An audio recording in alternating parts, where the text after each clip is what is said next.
Hello बच्चों, नमस्कार। Class 12th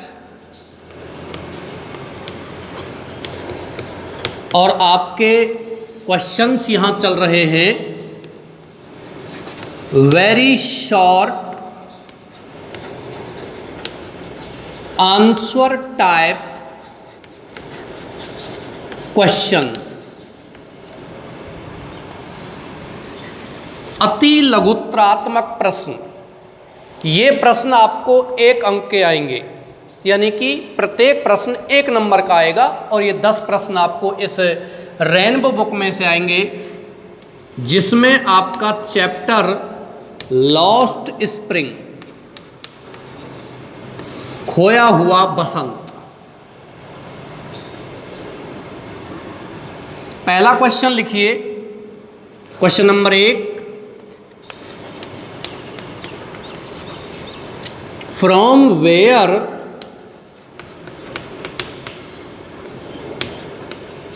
did Saheb's family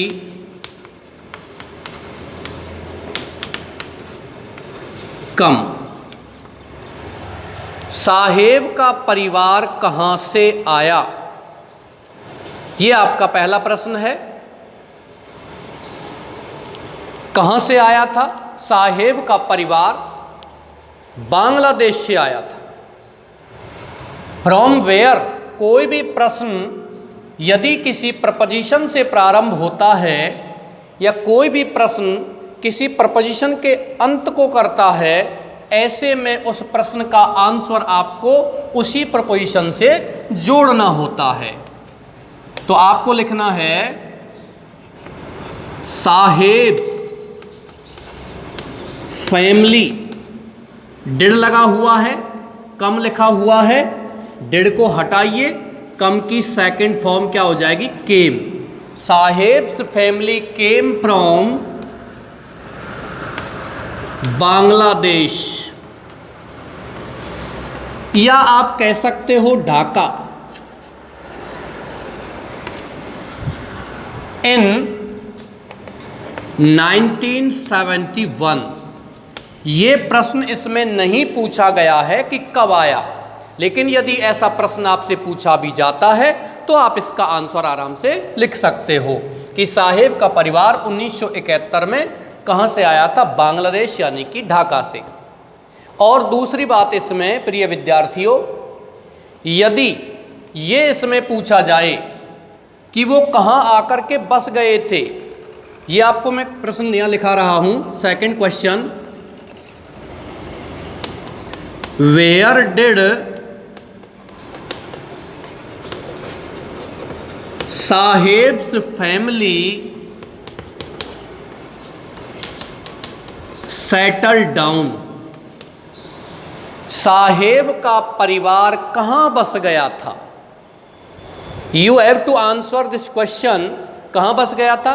साहेब का परिवार एक शरणार्थी के रूप में सीमापुरी, जो एक दिल्ली के निकट एक स्लम एरिया है,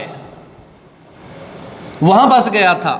आपको लिखना है साहेब्स फैमिली, साहेब का परिवार, डेड को हटाइए, सेटल की सेकंड फॉर्म क्या हो जाएगी? Settled down at Seemapuri. Saheb का परिवार सीमापुरी में बस गया था, नियर दिल्ली। किसके निकट? दिल्ली के निकट। क्वेश्चन नंबर 3 की बात करते हैं।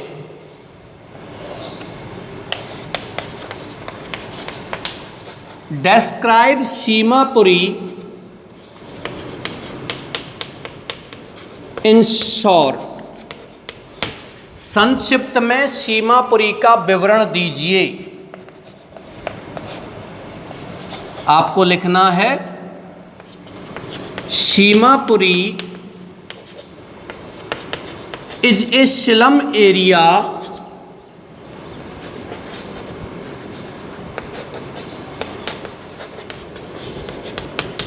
ऑन द पेरीफेरी माने किनारे पर of Delhi here lives about 10,000 rag pickers. यहां लगभग 10,000 कूड़ा करकट बीनने वाले रहते हैं, निवास करते हैं। ओके डियर्स, आप सभी इन प्रश्नों को कॉपी कीजिए, स्क्रीनशॉट ले सकते हो जिससे कि आपको बाद में परेशानी ना हो, या आप साथ साथ ही इसको कॉपी कर सकते हो वीडियो को पॉज करते हुए। ये 3 प्रश्न मैंने आपको इस चैप्टर में सभी दिए हैं और ये चैप्टर कंटिन्यू है। नेक्स्ट क्वेश्चन मैं यहाँ लिख रहा हूँ, आप इसका स्क्रीनशॉट ले लेना या वीडियो को पॉज करते हो आप इसको कॉपी कर सकते हो। नेक्स्ट बात करते हैं, ये शब्द दिया गया पेरीफेरी। पेरीफेरी का मतलब होता है किनारा, एज, EDGE, परिधि, परिधि कह सकते हो आप। रेंज, एक सीमित दूरी को भी ये कहते हैं। Next question, question number 4, what is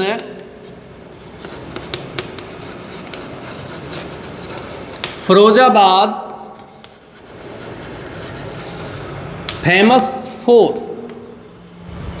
Firozabad for what, कौन सी चीज के लिए इज फेमस, प्रसिद्ध है? ये क्वेश्चन आप इस प्रकार से भी प्राप्त कर सकते हो, what makes the city of Firozabad famous?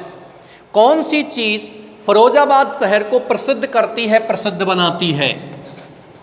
You have to answer Firozabad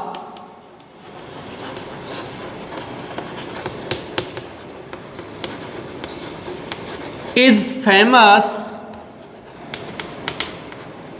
for its beautiful glass bangles। Firozabad अपनी सुंदर कांच की चूड़ियों के लिए प्रसिद्ध है। It is the centre of India's glass blowing industry. Glass blowing industry यह भारत के सीसा गलाई उद्योग का केंद्र है। Question number 5, what is Mukesh ambition? Mukesh की क्या महत्वाकांक्षा है? एम्बिशन का मतलब महत्वाकांक्षा, या मुकेश क्या करना चाहता है, क्या बनना चाहता है? You have studied in your chapter lost spring in the second episode, Mukesh belongs to a family of bangle makers but his aim is different from that of his family, because वह चूड़ी बनाना नहीं चाहता। He does not want to make bangles, he wants to be a motor mechanic, he wants to drive a car. यह आपको लिखना है।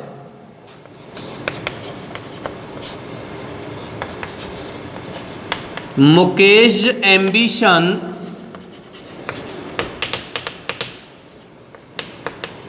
Is to be a motor mechanic. Mukesh की महत्वाकांक्षा क्या है? एक मोटर मिस्त्री बनना। He wants to drive a car, वह एक कार चलाना चाहता है।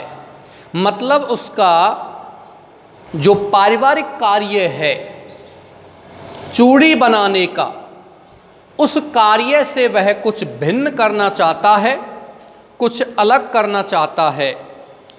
ये प्रश्न आपका 2 अंकों का बोर्ड एग्जाम में एक बार आ चुका है। मैं एक प्रश्न और यहां लिख रहा हूं, जो क्वेश्चन भी आपका बोर्ड एग्जाम में आ चुका है। What is Saheb paid for working at the tea stall. चाय की दुकान पर काम करने के लिए मुकेश को क्या भुगतान किया जाता है, मुकेश को क्या दिया जाता है। ये इसमें आपको क्वेश्चन आ भी चुका है दो अंकों का। मुकेश को चाय की दुकान पर काम करते हुए 800 रुपये और उसका पूरा भोजन दिया जाता। He is paid 800 rupees and all his meals.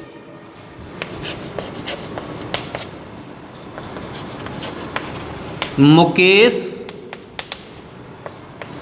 is paid 800 rupees, 800 रुपये and all his meals, और पूरा भोजन।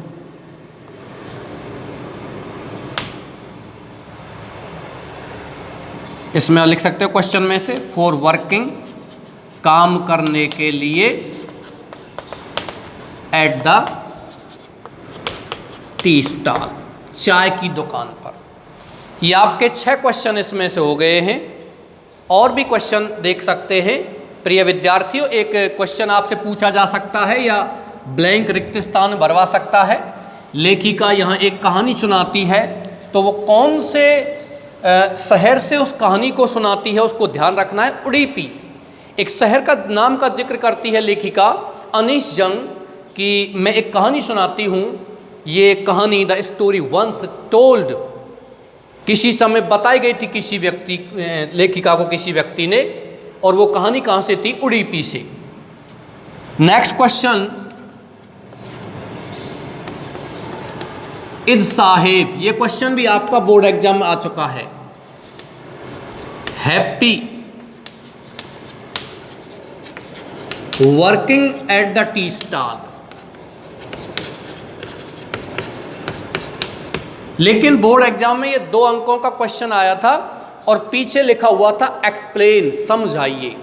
लेकिन आपको यहाँ एक्सप्लेन नहीं करना है। एक्सप्लेन करोगे तो लिखना है आपको now Saheb has lost his carefree look, now he is not his own master, वह अपनी मर्जी का मालिक नहीं है। Now he is the servant of tea shop owner, अब वह चाय की दुकान के मालिक का क्या है? नौकर है।